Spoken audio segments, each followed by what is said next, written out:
கிறிஸ்துவுக்குள் மிகவும் பிரியமான தெய்வ பிள்ளைகளை, பரலோகமான நிகழ்ச்சியின் மூலம் உங்களை சந்திப்பதில் என் இருதயம் கர்த்தருக்குள் மிகுந்த மகிழ்ச்சி அடைகிறது.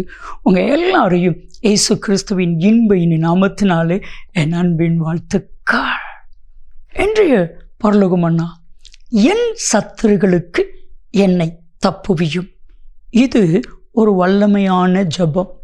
நீங்கள் ஜெபம் பண்ணி பாருங்கள், உங்களுடைய எல்லா சத்துருக்களுக்கும் கர்த்தராகிய தேவன் உங்களை தப்புவிப்பார். சவுல் தாவீதை பார்த்து சொல்லுகிறான், நீ சின்னவன், நீ எளியவன், நீ சிறுவன், கோலியாத்து பெரியவன், அவன் யுத்த வீரன், உன்னால் அவனை ஜெயிக்க முடியாது. 1 சாமுவேல் 17:33 சவுல் சொல்லுகிறான். ஆனால் அதுக்கு பதில் தாவீது என்ன சொல்லுகிறான் தெரியுமா? 1 சாமுவேல் 17:37 என்னை சிங்கத்தின் கைக்கும் கரடியுடைய கைக்கும் தப்பித்தவர் இந்த கோலியாத்திற்கு என்னை தப்புவிப்பார். கர்த்தர் தப்புவித்தார், உங்களையும் தப்புவிப்பார். கடனுக்கு பிரச்சனைகளுக்கு உங்களை தப்புவிப்பார். அன்பானவர்களே, உங்களை தப்புவிக்கிற ஒரு தேவன் இயேசு. இன்னைக்கு நம்மளா போய் மாட்டிக்கிட்டாதான் பிரச்சனைகளை மாட்டிக்கிறோமே தவிர, ஆண்டவர் ஒரு நாளும் நம்மளை பிரச்சனைகளை மாட்டிக்கிறவர் அல்ல. பிரச்சனையிலிருந்து ஆண்டவர் நம்மளை தப்புவிக்கிற தேவன். ஒரு சகோதரர், நல்ல ஒரு அரசாங்க வேலை, உண்மையான நபர், லஞ்சம் வாங்காதவர், கடினமாய் உழைத்தவர்.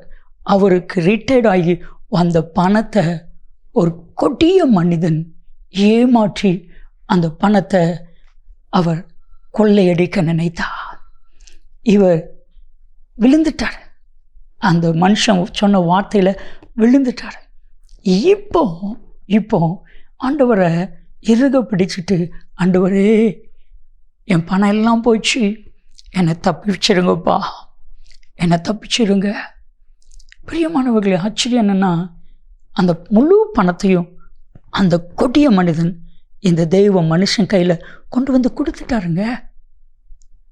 பணத்தை வாங்கி அதை ஏமாற்றணும்னு நினச்ச அந்த மனுஷனே அந்த பணத்தை அவர்கிட்ட வந்து கொடுத்துட்டாரு.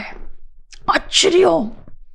எந்த எழுத்தும் கிடையாது, எந்த ஆதாரமும் கிடையாது கொடுத்ததுக்கு. கொடிய மனிதன் முடியாது. ஆனால் கர்த்தர் உங்களை தப்புவிப்பார். எல்லா பிசாசுக்கும் எல்லா சத்துருவுக்கும் உங்களை தப்புவிப்பான். சத்துரு என்ன நினைக்கிறான் தெரியுமா? வேதம் சொல்லுது, சங்கீதம் 41:5, அவன் எப்பொழுது சாவான், அவன் பெயர் எப்பொழுது அழியும் என்று என் சத்துருக்கள் சொல்லிக் கொள்கிறார்கள். ஆனால் கர்த்தர் உங்கள் சத்துருவின் கரத்திலிருந்து உங்களை தப்புவிப்பார். தானியேல் 3:15 நேபுகாத்நேச்சர் ஒரு காரியத்தை சொல்கிறான். இந்த பொற்சலையை பணிந்து கொள்ளனா உங்களை தீயில கொண்டு போட்டுறேன். உங்களை என் கையிலிருந்து தப்புவிக்கிற தேவன் யார்? அதே அதிகாரம் தானியேல் 3:17 நீங்கள் வாசித்து பாருங்க. நாங்கள் ஆராதிக்கிற தேவன் எங்களை தப்புவிக்க வல்லவராயிருக்கிறார். சாத்ராக், மேஷாக், ஆபேத்நேகோவுடைய விசுவாசம், நாங்கள் ஆராதிக்கிற தேவன் எங்களை தப்புவிக்க வல்லவராயிருக்கிறார். தப்புவித்தார்.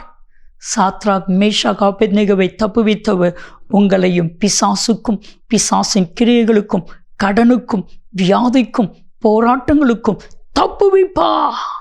ஜெபிக்கலாமா? அன்பின் தகப்பனே, சங்கீதம் 91:3, அவர் உன்னை வேடனுடைய கண்ணிக்கும் பாழாக்கும் கொள்ளை நோய்க்கும் தப்புவிப்பார். அப்படியே இவர்களை தப்புவித்தருளும்.